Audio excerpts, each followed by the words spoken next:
आज मैं आपको एक मज़ेदार कहानी सुनाने जा रही हूँ। एक समय की बात है, एक गांव में 3 भाई रहते थे। वे बहुत ही गरीब थे। एक बार उस गांव में ऐसा अकाल पड़ा कि लोगों को भूखे मरना पड़ा। उन भाइयों की हालात तो पहले से ही खराब थी। अकाल के बाद तो और भी बुरी हो गई। बिना अन्न के जिंदा रहना मुश्किल हो गया। तो अंत में तीनों भाइयों ने निर्णय किया कि अपना गांव छोड़कर काम की तलाश में बाहर जाएंगे और कुछ पैसा कमाकर ही वापस आएंगे। शायद बाहर निकलने पर भाग साथ दे दे। तीनों भाई अपना अपना भाग आजमाने के लिए निकल गए। दिन भर चलते रहे, पर न ही उन्हें कोई काम मिला और न ही उनके भाग का सितारा चमका। उस रात उन तीनों को एक पेड़ के नीचे भूखे ही सोना पड़ा। अगले ही दिन तड़के ही उठकर वे काम की तलाश में निकल पड़े। जब वे एक पहाड़ी से गुजर रहे थे, उन्हें सूरज की रोशनी में पड़ी पहाड़ी चमकती हुई नजर आई।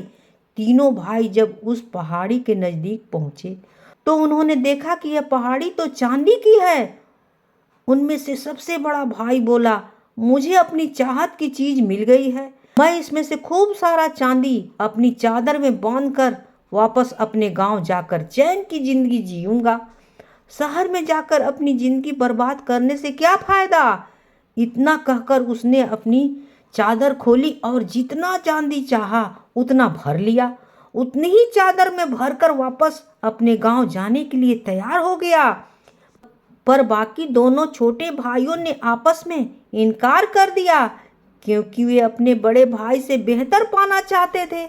सो उन्होंने उस चांदी में से कुछ नहीं लिया और शहर जाने के लिए आगे बढ़ गए।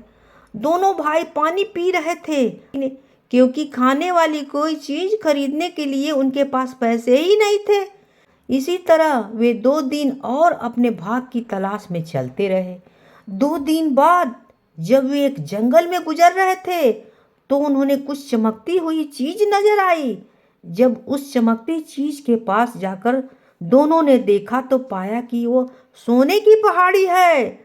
दूसरा भाई उस सोने की पहाड़ी के सामने खड़ा हो गया और अपने छोटे भाई से बोला, मुझे जिस चीज की इच्छा थी वो मुझे मिल गई है।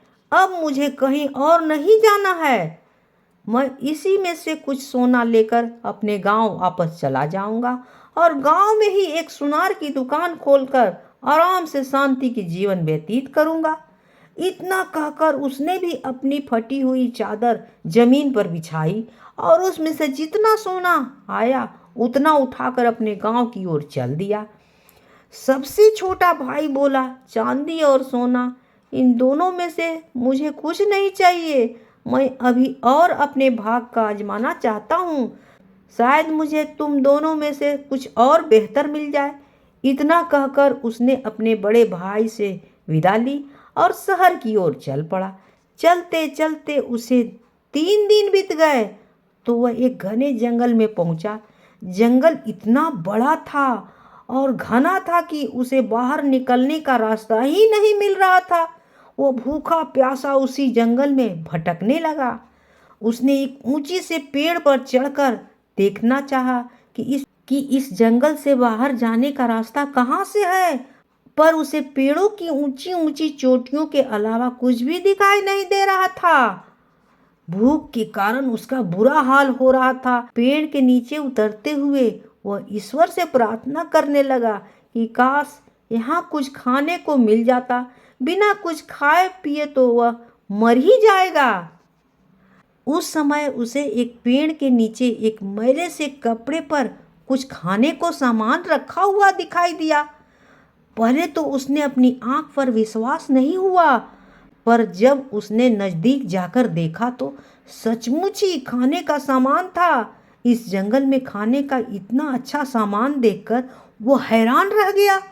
वह इस खाने को भगवान की दया समझकर उस पर टूट पड़ा और थोड़ी ही देर में सब कुछ चट कर गया। भूख से इतना परेशान था कि उसने यह जानने की कोशिश नहीं की कि यह किसका खाना है और यहाँ कैसे आया। खाना खत्म करने पर उसने वहाँ गंदा सा कपड़ा भी उठाकर अपने जेब में रख लिया और आगे चल दिया। चलते चलते रात होने लगी। अब उसे फिर भूख सताने लगी। उसने सोचा, क्यों न इस कपड़े को बिछाकर ईश्वर से प्रार्थना करूं। उसने कपड़ा बिछाया और आंखें मीचकर प्रार्थना करने लगा। थोड़ी देर बाद जब उसने आंखें खोली तो उस कपड़े पर तरह तरह के खाना सामान रखा हुआ था। उसे विश्वास हो गया कि उसकी मेहनत बेकार नहीं गई है। उसे अपने दोनों भाइयों से अच्छी चीज हाथ लगी है। अगर वह और मेहनत करे तो उससे भी अच्छा कुछ और मिल सकता है। यह गंदा कपड़ा कोई मामूली चीज नहीं था, वह एक जादू का कपड़ा था। पर वह उससे संतुष्ट नहीं हुआ और इससे अधिक पाने की लालसा में आगे चल दिया। और भी अच्छे भाग की खोज में वह एक जगह से दूसरी जगह घूमता रहा। घूमते घूमते वह एक और जंगल में पहुंचा। वहां उसने लकड़ी से कोयला बनाने वाले आदमी को देखा, जो खाने के लिए उन्हीं जलती हुई लकड़ियों पर लोहे के काले बर्तन में बिना छीले आलू उबाल रहा था। वो उस आदमी को देखकर बोला, तुम्हें इस अकेली जगह में रहना बुरा नहीं लगता है?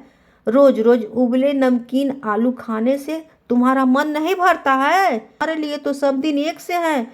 लड़के ने पूछा, आज तुम मेरे अतिथि हो, क्या तुम मेरे साथ शाम का भोजन करना पसंद करोगे? वो आदमी बोला, बहुत बहुत धन्यवाद, पर मैं तुम्हारे खाने में से कुछ लेना नहीं चाहता, क्योंकि वह तो तुम्हारे लिए है। अगर मैंने खा लिया तो तुम्हारे लिए कम पड़ जाएंगे। लड़का बोला, घबराओ नहीं, मेरे पास बहुत कुछ है, मैं खाने के लिए तुम्हें आमंत्रित कर रहा हूँ। इतना कहकर लड़के ने अपने जेब से मैला कपड़ा निकालकर जमीन पर बिछा दिया और हाथ जोड़कर प्रार्थना करने लगा। देखते ही देखते उस कपड़े पर अच्छे अच्छे व्यंजन ढेर सारे आ गए। आंखें फाड़ फाड़ कर सब कुछ देखता रह गया। उस मजदूर को जिंदगी में पहली बार इतना स्वादिष्ट खाने को मिला था। मजदूर ने लड़के से कहा, अगर तुम मुझे अपना कपड़ा दे दो तो मुझे इस जंगल में से इतना अच्छा खाना खिला सके तो मैं तुम्हें एक जादू का थैला दूंगा। वह थैला मैला और फटा हुआ जरूर है, पर इसमें बहुत शक्ति छिपी हुई है। तुम मुसीबत के समय जितनी बार इस थैले को थपथपाओगे उतनी ही बार 6 शक्तिशाली आदमी तुम्हारे सामने आकर खड़े हो जाएंगे। तुम उन्हें जो भी आज्ञा दोगी वे सब के सब पूरी करेंगे। लड़का उसे अपना कपड़ा देने के लिए राजी हो गया। अपना कपड़ा उसके हाथ पर रख दिया और उससे उसका जादू का थैला लेकर आगे चल दिया। कुछ दूर जाने पर वह इस जादू वाले थैले की सच्चाई परखना चाहता था। उसने थैले को थपथपाया तो उसके सामने 6 सिपाही आकर खड़े हो गए और उससे पूछने लगे, हमें आज्ञा दीजिए मालिक। वह लड़का बोला, उस कोयला बनाने वाले मजदूर से मेरा जादू का कपड़ा वापस लाओ। इतना सुनते ही वो 6 सिपाही उसका जादू का कपड़ा वापस लेकर आ गए। जादू का कपड़ा और जादू का थैला लेकर वो फिर से और कुछ अच्छा पाने के लिए आगे बढ़ दिया।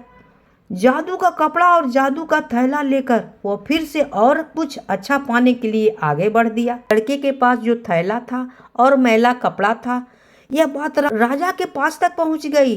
राजा ने कहा, यह आवारा लड़का अभी तक काबू में नहीं लाया गया और अगले दिन उसके खिलाफ एक और बड़ा दल भेजा।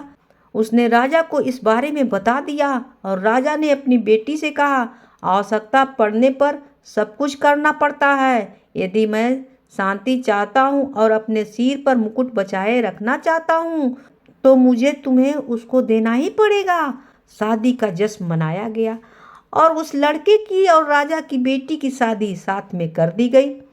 लेकिन राजा की बेटी इस बात से नाराज थी कि उसका पति एक आम आदमी है, जिसके पास एक फटी हुई कपड़ा पुराना है और एक थैला है। वह उससे छुटकारा पाने के लिए कुछ करना चाहती थी और वह दिन रात सोचा करती थी कि वह उसे कैसे पूरा कर सकती है।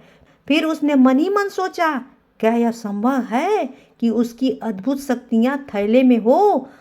और जब लड़के का मन कोमल हो गया तब उसने कहा, तू उस कुरूप थैले को अलग रख दे और तुझे इतना विकृत कर देता है कि मैं तुम पर लज्जित होने से बच नहीं पाती।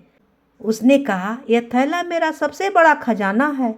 जब तक मेरे पास है तब तक पृथ्वी पर कोई शक्ति नहीं है जिसे मैं डरता हूँ। और उसने उसे वह अद्भुत गुण प्रकट किए जिसके साथ वह संपन्न था। फिर उसने अपने आप को उसकी बाहों में फेंक दिया। जैसे ही वह उसे चूमने जा रही थी, लेकिन उसने चतुराई से उसके कंधे से थैला निकाल लिया और उसे लेकर भाग गई। जैसे ही वह अकेली थी, उसने उसे थपथपाया और योद्धा को अपने पूर्व मालिक को पकड़ने और शाही महल से बाहर निकालने का आदेश दिया। और उन्होंने उसकी बात मान ली और झूठी पत्नी ने उसके पीछे और भी पुरुष भेजे जो उसे देश से बाहर निकालकर दूर भेज दिया।